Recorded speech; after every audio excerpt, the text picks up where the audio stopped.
Hello everyone, this is Hrithik और आप देख रहे हैं due commerce.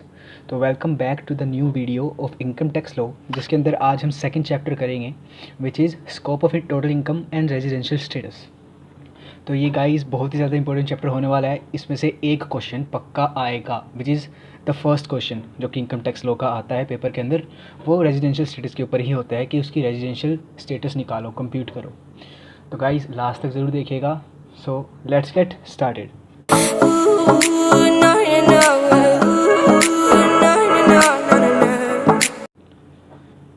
Total income of an assessee cannot be computed unless we know his residential status in India during the previous year. देखो guys, अगर हमें residential status निकालना है उसके लिए कुछ चीज़ें हैं जो कि मैं आगे आपको कराऊंगा। बट टैक्स की जब हम कंप्यूटेशन करते हैं और टोटल इनकम की जब हम कंप्यूटेशन करते हैं तो हमें रेजिडेंशियल स्टेटस का पता होना ज़रूरी है कि वो बंदा रेजिडेंट है इंडिया का या नहीं है। तो उस हिसाब से कुछ कंडीशंस लगेगी उस पर, तो उस हिसाब से उसकी टोटल इनकम निकलेगी। तो यही चीज़ बताता है हमारा इंसिडेंस ऑफ टैक्स, जो कि है सेक्शन 5।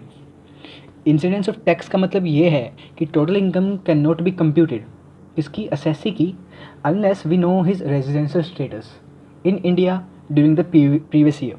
तो देखो गाइज, जो भी उसकी टोटल इनकम हम निकालेंगे तो वो कौन सी होगी, वो प्रीवियस ईयर की होगी। हमने पिछले वीडियो में जान लिया कि प्रीवियस ईयर पे हम निकालते हैं टोटल इनकम और उसको असेस करते हैं हम अगले ईयर में, विच इज़ असेसमेंट ईयर। ठीक है गाइज, तो यहाँ से एक रूल बन गया कि हम जो टोटल इनकम निकालेंगे वो होगी प्रीवियस ईयर की। ठीक है, क्योंकि प्रीवियस ईयर की और हम हर साल निकालेंगे वो, क्योंकि वो चेंज होती रहती है। रेजिडेंशियल स्टेटस भी उसका चेंज होता रहता है। रेजिडेंशियल स्टेटस को जानने के बाद हम टोटल इनकम को कंप्यूट करते हैं और वो नेसेसरी हो जाता है हर एक ईयर में कंप्यूट करने के लिए। तो यही बताता है हमारे इंसिडेंस ऑफ टैक्स, जो कि है सेक्शन 5 में। ठीक है गाइज, तो incidence of tax depends on 2 things, या तो nature of income and residential status.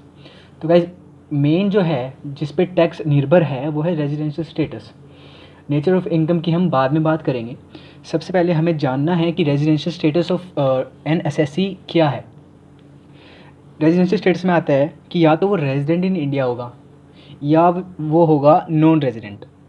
तो देखो गाइज, अगर वो रेजिडेंट है तो उसके अंदर भी 2 सब कैटेगरीज आती है जो कि सिर्फ और सिर्फ एप्लीकेबल है for individuals and HUF। Okay, तो 2 कैटेगरीज जो हैं उन्हें हम कहते हैं रेजिडेंट एंड ऑर्डिनरीली रेजिडेंट, जो कि है ROR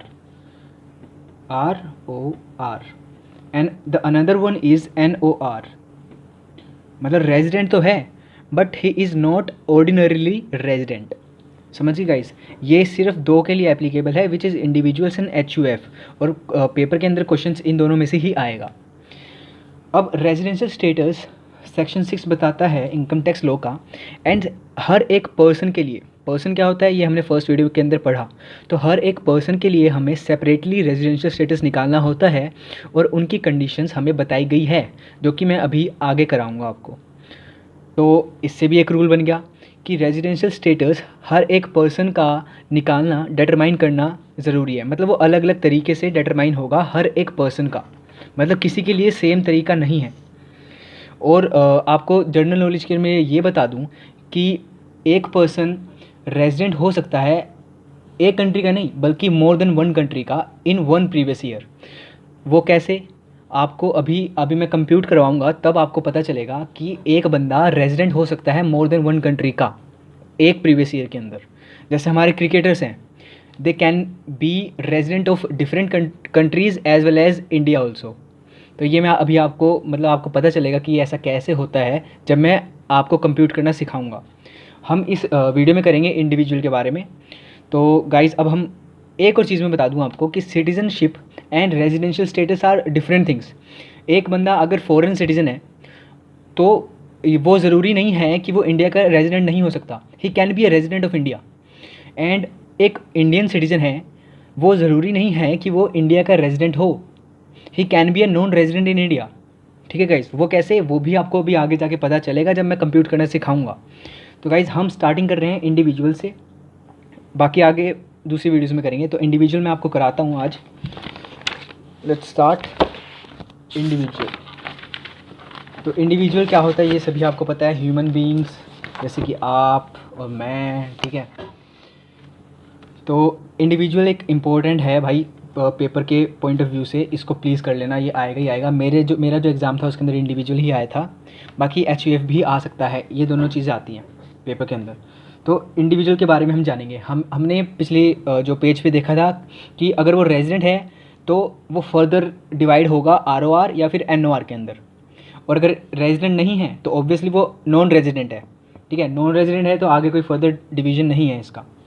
तो देखो गाइज, अब इसके लिए इनकम टैक्स लॉ ने बेसिक कंडीशन दी है, किसके लिए, रेजिडेंट एंड नॉन रेजिडेंट के लिए। मतलब अगर वो इन दोनों बेसिक कंडीशंस में से कोई भी एक कंडीशन फुलफ़िल करता है, तो वो है रेजिडेंट इन इंडिया, ठीक है। अगर वो नहीं कर रहा है इन दोनों में से कोई भी satisfy, then he will be a non resident. तो यही मैं आपको बेसिक कंडीशंस पहले बताऊंगा, ठीक है। तो सबसे पहले नोट कर लो कि इन दोनों में से सिर्फ एनी वन, ठीक है, any one he has to satisfy to be a resident in India. पहली तो ये है, he has been in India at least 182 days during the previous year यानी कि जो हमारा असेसमेंट ईयर से पिछला ईयर है, जैसे कि इस बार वाले जो बच्चों के लिए जो पेपर आएगा उसके अंदर होगा प्रीवियस ईयर 1920, ठीक है। तो 1920 के अंदर उसने एटलीस्ट 182 डेज़ वो इंडिया के अंदर रहा हो, तो इससे वो रेजिडेंट बन जाएगा इंडिया का। तो एक कंडीशन तो ये हो गई, at least 182 days during the previous year, ठीक है। मतलब कि कंटिन्यूशन इज़ नॉट रिक्वायर्ड, ये ज़रूरी नहीं है कि वो कंटिन्यू 182 डेज़ रह रहा है।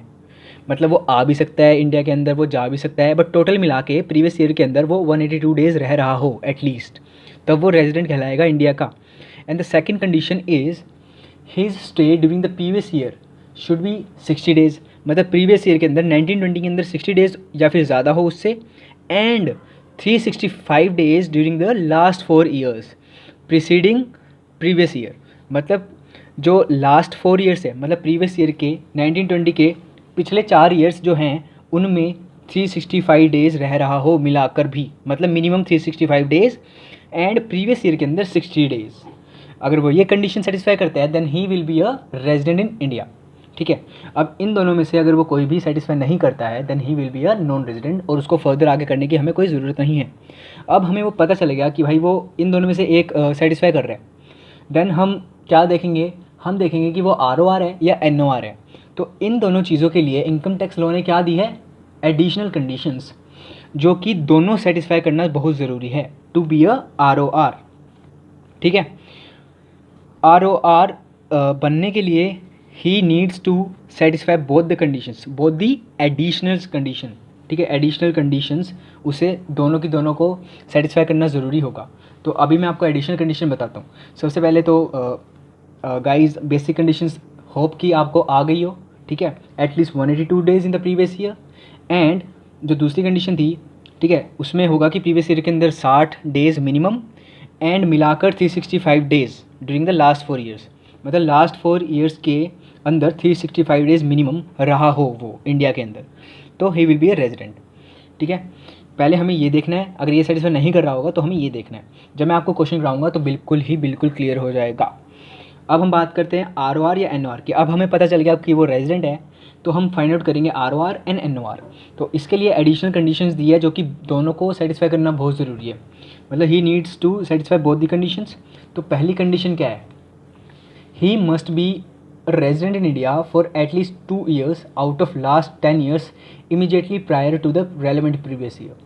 इसका मतलब क्या है कि immediately prior to the relevant previous year का मतलब है कि 19-20 हमारा प्रीवियस ईयर, इससे पिछले जो 10 साल हैं उसके अंदर, मतलब उसके अंदर में से सिर्फ 2 साल मिनिमम वो क्या होना चाहिए, रेजिडेंट इन इंडिया होना चाहिए। तो ये कंडीशन फुलफ़िल कर देगा वो। अगर ये कंडीशन फुलफ़िल कर दी तो हम आगे देखेंगे सेकंड कंडीशन, जो कि है his stay must be for at least 730 days, at least 730 days during the last 7 years immediately prior to the previous year, ठीक है गाइस। मतलब प्रीवियस ईयर 19-20 से पिछले 7 ईयर में उसने 730 डेज़ रहा हो वो इंडिया के अंदर, तो वो ये कंडीशन सेटिस्फाई कर देगा।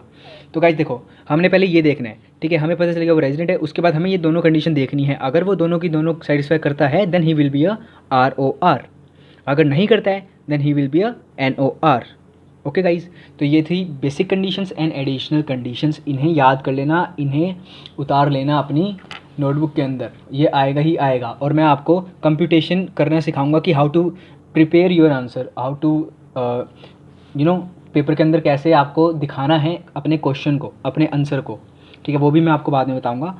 अभी इसका एक एग्जांपल देता हूँ मैं।